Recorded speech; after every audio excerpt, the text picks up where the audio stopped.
தமிழ்நாடு சிறுபான்மையினர் பொருளாதார மேம்பாட்டுக் கழகத்தின் தலைவர்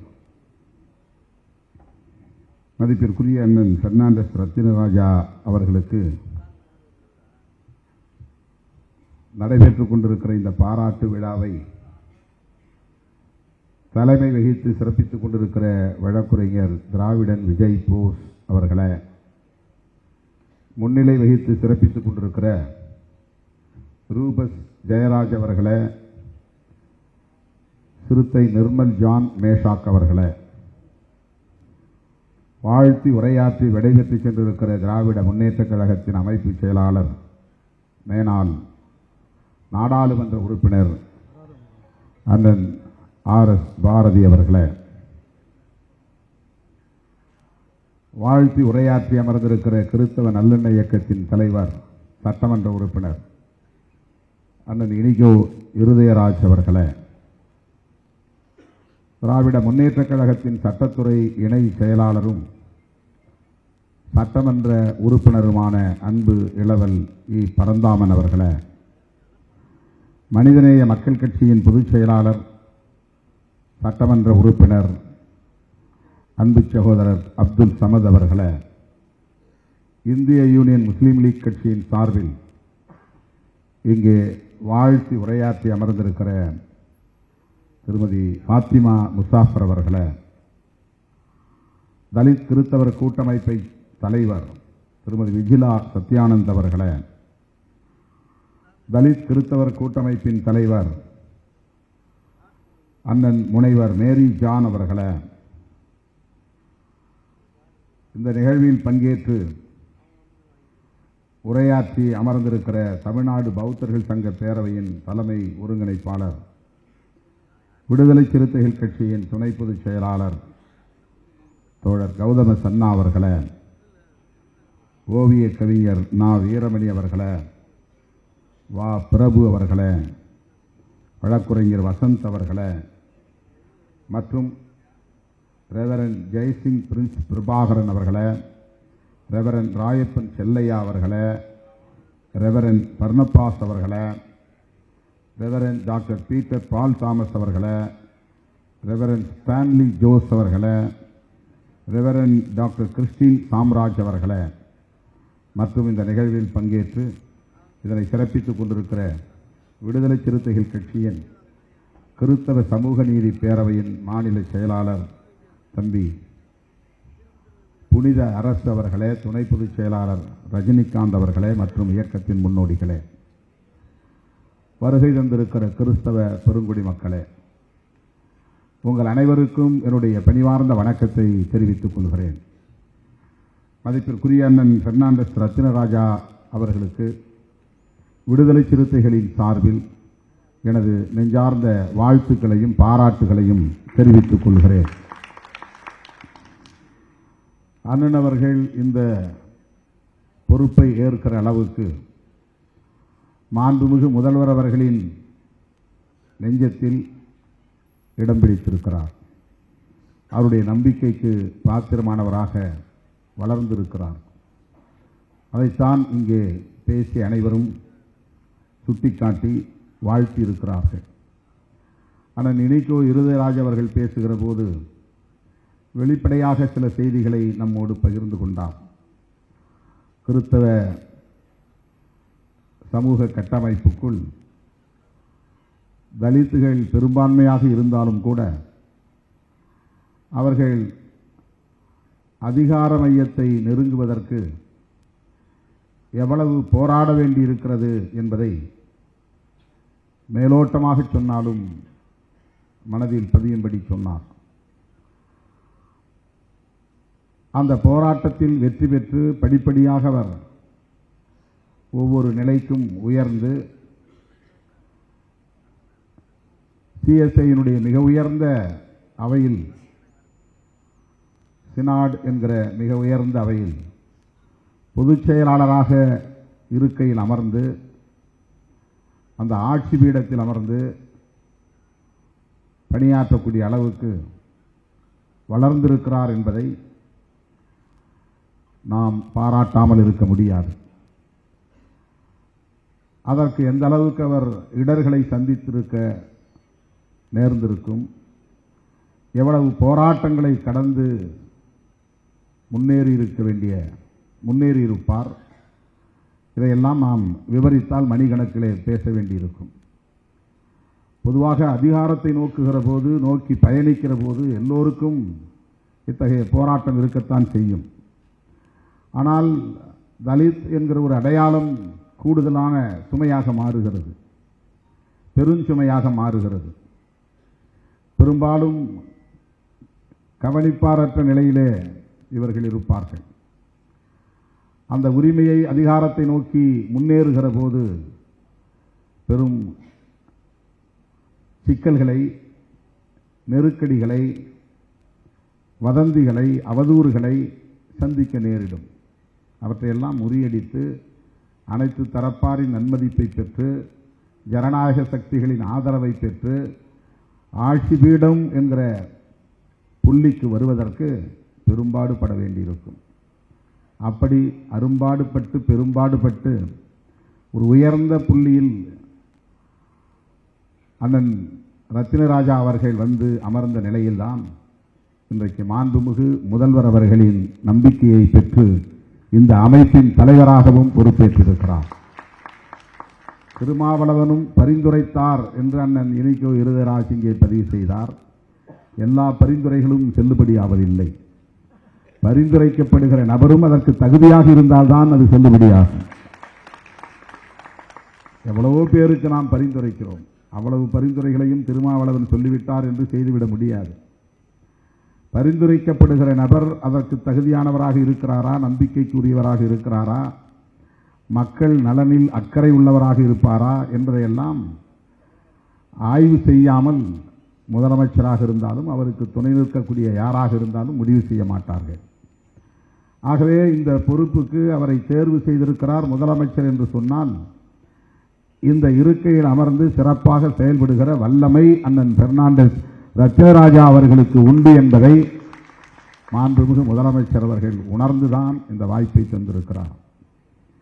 ஆகவே அண்ணன் அவர்கள் படிப்படியாக போராடி ஒவ்வொரு புள்ளியாக உயர்ந்து இந்த இடத்திற்கு வந்திருக்கிறார் என்கிற போது லட்சக்கணக்கான விடுதலை சிறுத்தைகளின் சார்பில் அவரை பாராட்டவும் வாழ்த்தவும் நான் கடமைப்பட்டிருக்கிறேன்.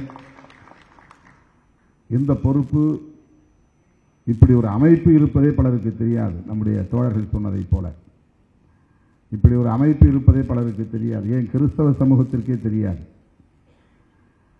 அந்த அமைப்பில் இன்றைக்கு நல்ல ஆற்றல் வாய்ந்த ஒருவரை தலைவராக தமிழ்நாடு அரசு, தமிழ்நாடு முதல்வர் நியமித்திருக்கிற நிலையில் இதனை பயன்படுத்திக் கொள்ள வேண்டும். இங்கே கௌதம சொன்னபோது தான் எனக்கே தெரிய வந்தது. வசந்தும் சொன்னார், முதல் முறையாக தமிழ்நாடு வரலாற்றில் பௌத்த சமூகத்தை சார்ந்தவர்கள் ஆண்டுதோறும் நாக்பூருக்கு யாத்திரை செல்லுகிறார்கள். அவர்களுக்கு அரசு பொறுப்பேற்று ரயில் வண்டியிலே போய் வருவதற்குரிய செலவை தமிழ்நாடு அரசு முதல் முறையாக ஏற்றுக்கொண்டிருக்கிறது. அதற்கான உத்தரவை பெறுவதில் அல்லது அந்த நிதியை ஒதுக்கீடு செய்வதில் அண்ணன் ரத்தினராஜா அவர்கள் இந்த இருக்கையில் இருப்பதனால் உடனடியாக அதற்கு அனுமதி அளித்திருக்கிறார். அதன் பிறகு அரசு அதை ஈடு செய்யும். ஆனால் இந்த அமைப்பின் சார்பில் தமிழ்நாட்டை சார்ந்த பௌத்தர்கள் நாக்பூர் சென்று தமிழகத்திற்கு திரும்புவதற்கு 2 பெட்டிகளை ரயில் வண்டியிலே முன்பதிவு செய்து கொள்ளக்கூடிய வசதி, அதற்கான செலவை தமிழ்நாடு அரசு ஏற்றுக்கொள்ளும் என்கிற ஒரு நிலைப்பாடு தமிழக அரசியலில் முதல் முறையாக இது நிகழ்ந்திருக்கிறது. இது நிகழ்வதற்கு அண்ணன் ரத்தினராஜா அவர்களும் இன்றைக்கு துணையாக இருந்திருக்கிறார் என்பது மகிழ்ச்சி அளிக்கிறது. அந்த வகையிலும் நான் அவரை பாராட்டவும் வாழ்த்தவும் கடமைப்பட்டிருக்கிறேன். சிறுபான்மையினர் நலன் குறித்து பேசுகிற போது சட்டமன்ற உறுப்பினர் பரந்தாமன் அவர்கள் ஒரு கருத்தை இங்கே பதிவு செய்தார், கட்டளையிட்டார். தமிழ்நாட்டுக்குள் நீங்கள் சுருங்கிவிடக்கூடாது, இந்தியா முழுவதும் சுற்றிச் சுழன்று பணியாற்ற வேண்டும். தலித்துகள், பழங்குடிகள், சிறுபான்மையினர் ஆகியோரை அணிதிரட்டக்கூடிய அரசியல்படுத்தக்கூடிய பெரும் பொறுப்பு திருமாவளவனுக்கு இருக்கிறது என்று இங்கே சுட்டிக்காட்டினார்.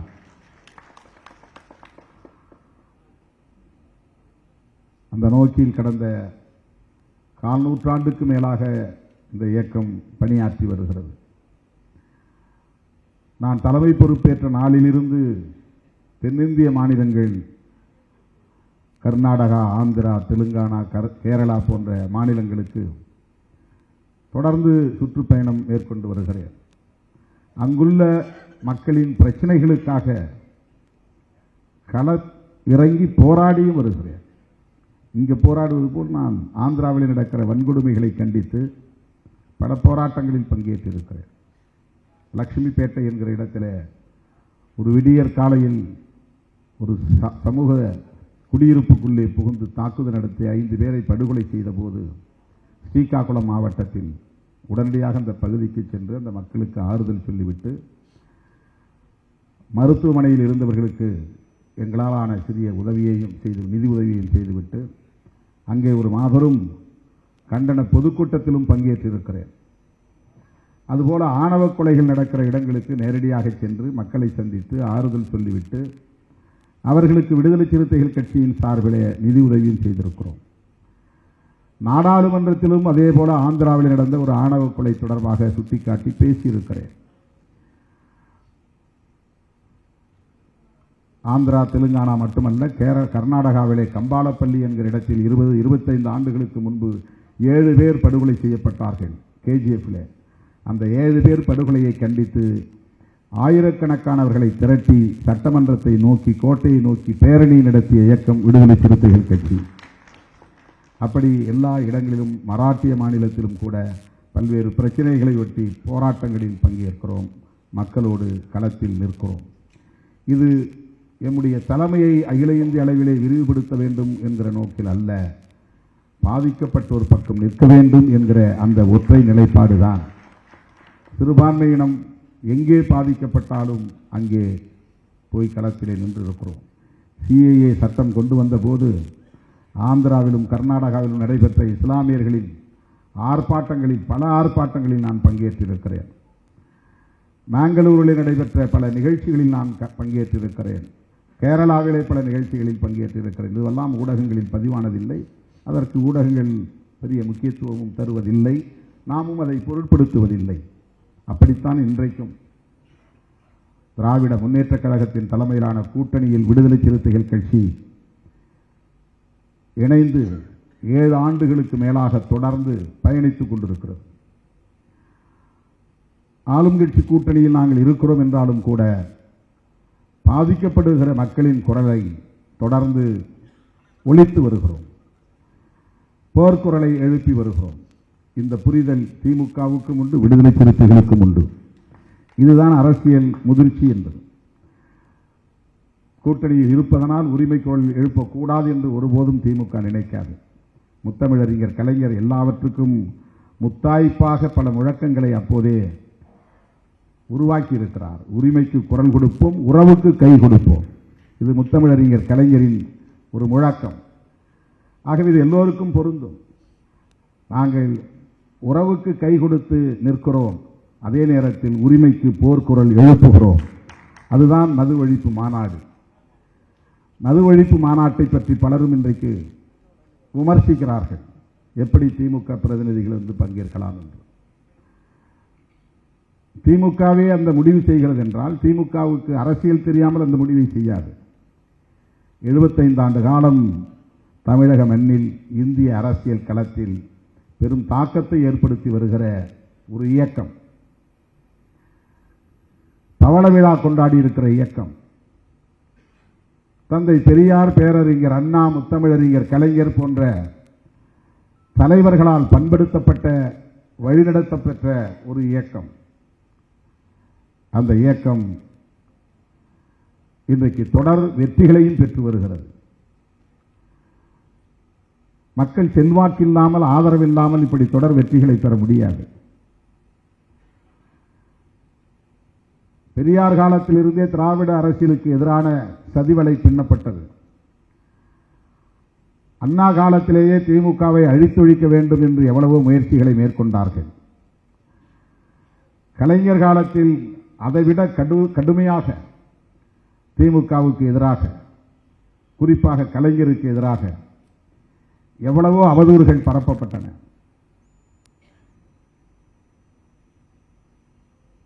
அவற்றையெல்லாம் தாண்டி தொடர்ந்து திராவிட முன்னேற்றக் கழகம் வெற்றி பெறுவதற்கு என்ன காரணம், அதை நாம் எண்ணி பார்க்க வேண்டும். எல்லா பிரச்சனைகளிலும் திமுகவை குறிவைத்து கடுமையான விமர்சனங்களை வைத்திருக்கிறார்கள். ராஜீவ்காந்தி படுகொலை செய்யப்பட்டதற்கே திமுக தான் காரணம் என்றார்கள். திமுக அலுவலகங்களை சூறையாடினார்கள், கொடிக்கம்பங்களை வெட்டி சாய்த்தார்கள். அதற்கு பிறகு நடந்த தேர்தலில் 2 தொகுதிகளில் மட்டும்தான் வெற்றி பெற்றது. 232 தொகுதிகளில் தோற்று போனது.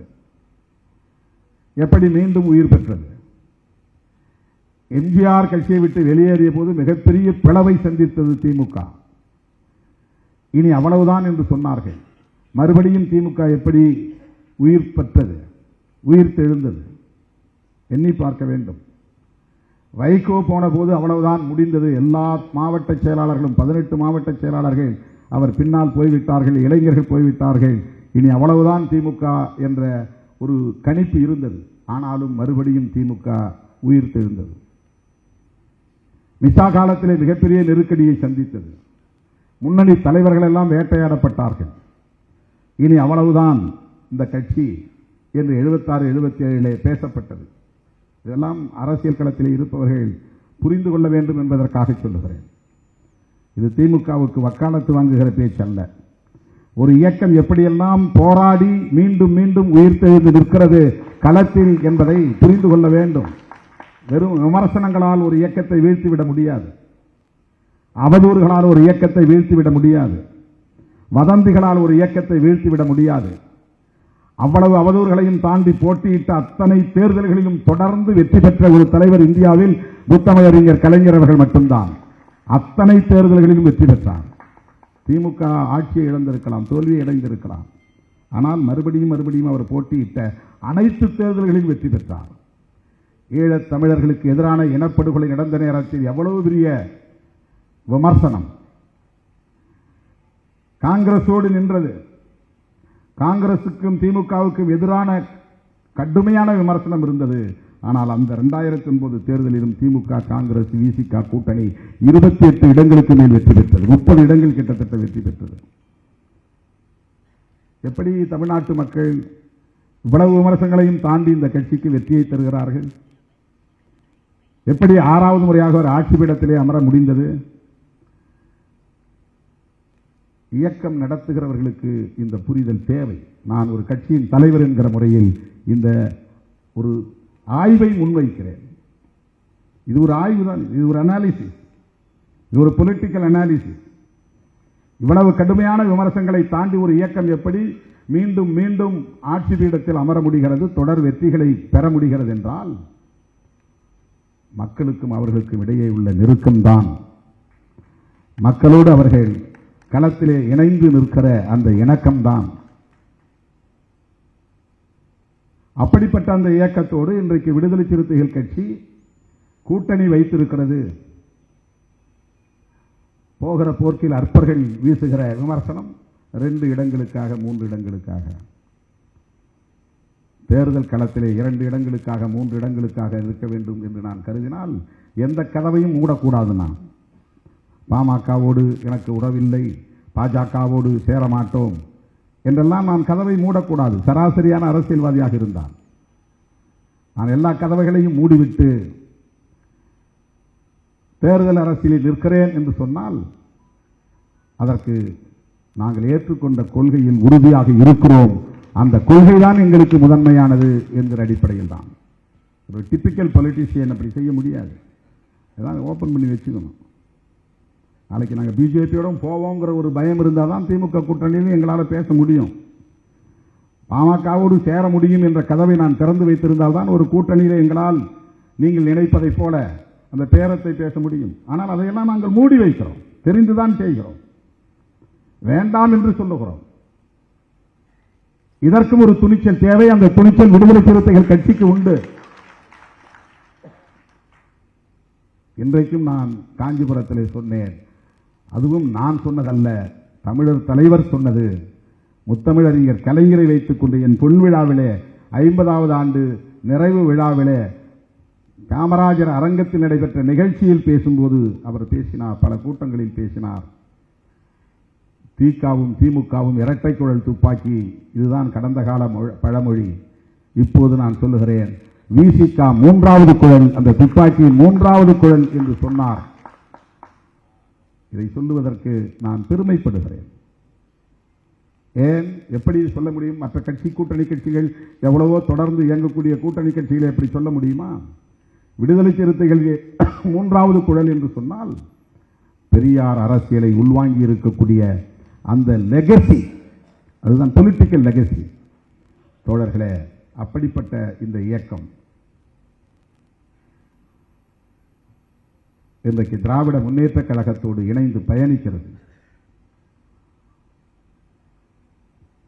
திராவிட முன்னேற்ற கழகம் முன்னெடுக்கிற முயற்சிகளுக்கு உற்ற துணையாக இருக்கிறது.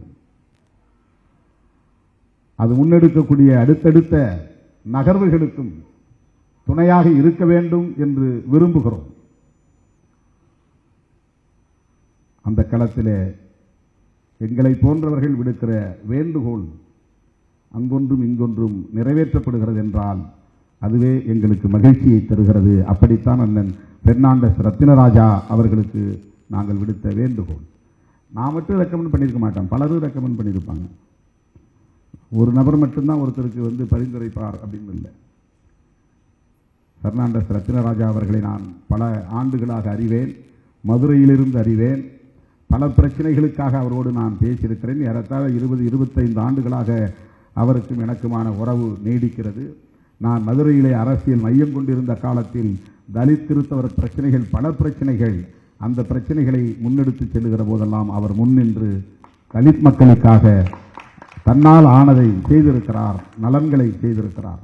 அதன் பிறகு அவர் இந்த இருக்கைக்கு வந்து ஜெனரல் செக்ரட்டரி என்கிற ஒரு பொதுச் செயலாளர் பொறுப்புக்கு வந்த பிறகும் அவரோடு இருக்கிற உறவு இன்னும் நல்லிணக்கமாகவே தொடர்கிறது. தலித் கிறிஸ்தவர்களுக்கு மட்டுமல்ல, அனைத்து சிறுபான்மை சமூகத்தினரின் நலன்களுக்காக, விளிம்பு நிலை மக்களுக்காக பாடாற்றக்கூடிய ஒரு பரந்த பார்வை அண்ணன் ரத்தினராஜா அவர்களுக்கு உண்டு.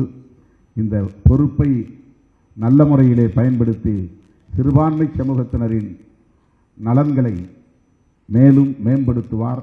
பொருளாதார தளத்தில் அவர்களை மேம்படுத்துவதற்கு பல திட்டங்களை வகுப்பார்.